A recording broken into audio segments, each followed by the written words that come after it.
બધાને જય સોમનાથ, જય શ્રી કૃષ્ણ અને જય માતાજી। કેમ છો બધા? તો આજે હું તમારા માટે મસ્ત મજાની રેસીપી લઈને આવી છું। તો રેસીપીને તમે એન્ડ સુધી જરૂરથી જોજો અને હજી સુધી મારી ચેનલને સબસ્ક્રાઇબ ન કરી હોય તો સબસ્ક્રાઇબ કરી લેજો। બાજુમાં રહેલા બેલ આઇકોનને જરૂરથી ઓન કરજો જેથી વિડીયોની નવી નોટિફિકેશન તમારા સુધી જલ્દીથી પહોંચતી રહે।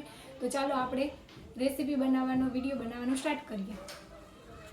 તો સિંગોનું શાક બનાવવા માટે આપણે 3 નંગ સિંગને નાના નાના ટુકડામાં સુધારી લીધી છે, જેને આપણે ધોઈ લીધી છે અને હવે આપણે તેને બાફવા મૂકીશું। પાણી ઉકળી ગયું છે, આપણે સિંગને થોડી વાર માટે બાફવા માટે મૂકી દઈશું। તો મસ્ત મજાની સિંગ બફાઈ ગઈ છે, ચાલો આપણે તેને કાઢી લઈએ। હવે આપણે લસણવાળી ચટણી બનાવીશું, તે માટે લસણ લીધું છે, સ્વાદ અનુસાર નમક ઉમેરીશું, તેને વાટી લઈશું। લસણ વાટી લીધું છે, આપણે હળદર ઉમેરીશું, લાલ મરચું પાવડર ઉમેરીશું, તેથી તેને વાટી લઈશું। લસણવાળી ચટણી વાટી લીધી છે, તેમાં થોડું પાણી ઉમેરીશું, 2-3 ચમચી જેટલું। તો આપણે શીંગોનું શાક વઘારવા માટે તેલ લઈશું। તો તેલ આવી ગયું છે, આપણે જીરું ઉમેરીશું। જો જીરું સંતળાઈ ગયું છે, આપણે હિંગ ઉમેરીશું। આપણે જે લસણવાળી ચટણી બનાવી છે તે ઉમેરીશું।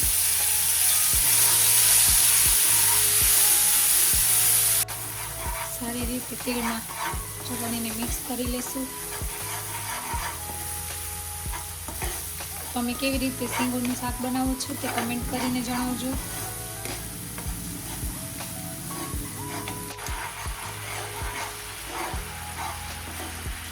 ચટણીમાંથી તેલ છૂટું પડે ત્યાં સુધી તેને સાંતળવાની છે।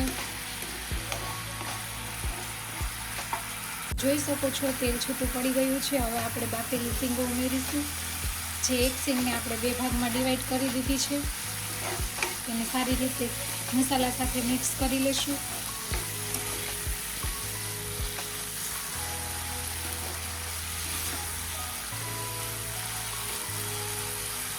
હવે આપણે ચણાનો લોટ ઉમેરીશું।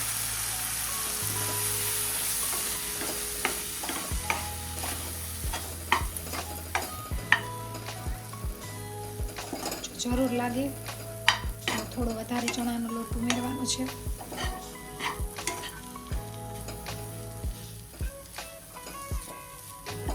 આપણે શાકને ઢાંકી અને થોડી વાર માટે કૂક થવા દઈશું, જેથી ચણાનો લોટ સરસ ન ચડી જાય। આપણે શાકને જોઈ લઈએ તો મસ્ત લોટ ચડી ગયો છે ને એકદમ છૂટો પડી ગયો છે, તમે જોઈ શકો છો।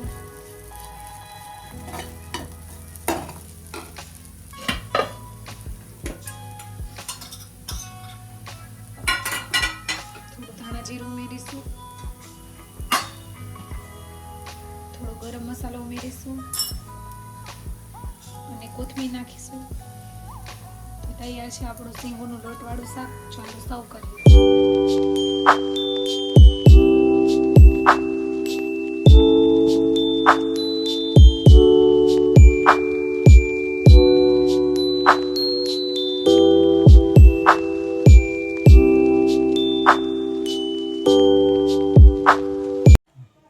આજની રેસીપી તમને કેવી લાગી તે કોમેન્ટ કરીને જણાવજો અને મારી ચેનલમાં નવા હોય તો ચેનલને લાઈક, શેર અને સબસ્ક્રાઇબ કરજો। તો મળશું આવી નવી રેસીપીના વિડીયો સાથે। તો આવજો, જય સોમનાથ, બાય બાય।